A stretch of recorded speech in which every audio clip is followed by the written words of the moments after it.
Hello everybody and welcome back to Full House Sports here with myself, Charlie. A reminder before the video starts, please like, comment and subscribe. Anything you guys do is greatly appreciated as I try and become a one-man sports news bandwagon.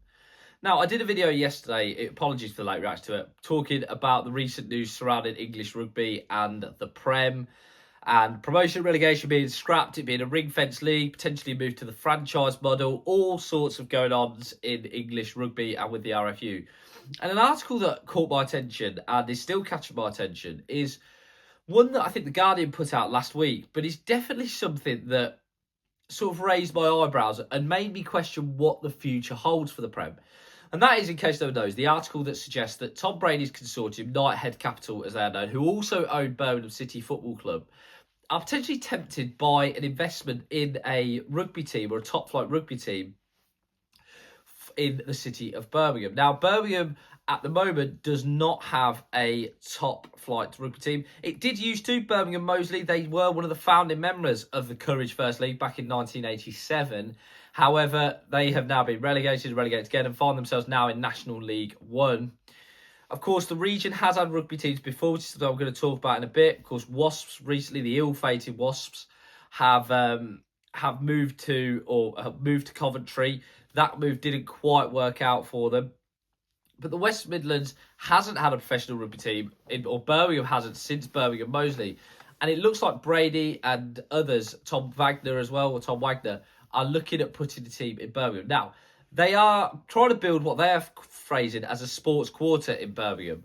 They obviously are invested in the stadium, which is going to have the massive chimneys, in case no one knows. They've also took a big stake in Birmingham Phoenix, which is the 100 franchise. So I went to say T20 there. The 100 franchise in Birmingham. And now, potentially, they want to build a 10,000-seat stadium next to the 62,000-seat stadium for the women's teams, which could also double up as a stadium for a new rugby team.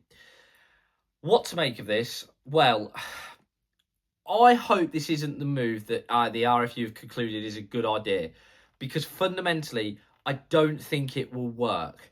The reason I don't think it will work is because two things. One, I live in the Midlands. You don't realise how big Tigers and Saints are until you're around here. Not in terms of necessarily stadiums and in terms of the attendances, because, you know, Saints play at Franklin's Gardens, Tigers obviously at Welford Road, but they have massive fan bases. So already you're limiting yourself to really Birmingham.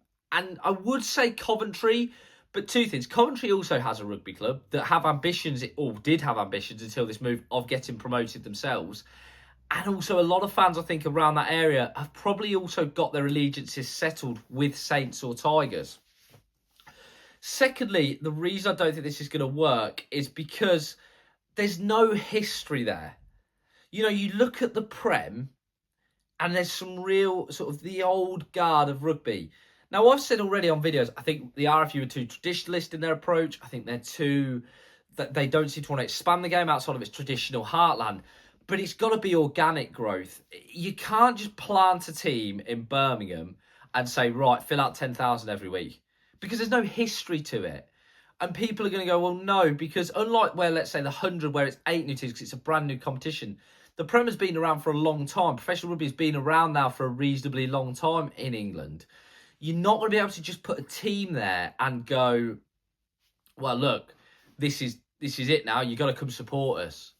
So I think it's a really bizarre move. And it suggests to me that the RFU have looked at other models in not just sport, but in rugby. Because let's face it, Super Rugby have done this. The NRL have done this, where they've just put teams in places and hoped for growth. And it sometimes works. But sometimes, especially in England and Britain, because of the way our sporting culture is, it doesn't work. And that's the brutal and honest truth. It most of the time doesn't work because people already have their allegiances, especially if you're going as well in Birmingham, because let's face it, Villa and Birmingham City are two juggernauts in terms of fan bases. If you're going up against them and you've got to try and get 10,000 in each week from an area that already has got, like I say, Tigers and Saints. Wasps didn't sell out the Rico. It's worth remembering that. Wasps didn't. They moved to Coventry. The attendances was shocking. It was the final nail in the Wasps' coffin. Because everyone just said, well, there's already 2 teams here. We're not going there. And I think it's tough. It's a tough sell. I admire it. I admire the project that the Birmingham City owners want to do in terms of building a sports quarter. I think that's absolutely fantastic for the city, for everything. They want to put a new arena there as well. That's absolutely fantastic if you want to do that. I'm not sure rugby's the way that that's going to go, to be honest with you. But we'll have to wait and see. As always, guys, let us know what you think. Please like, comment, and subscribe. Anything you guys do is greatly appreciated as I try to become a one-man sports news bandwagon. I've been Charlie. Have a great day.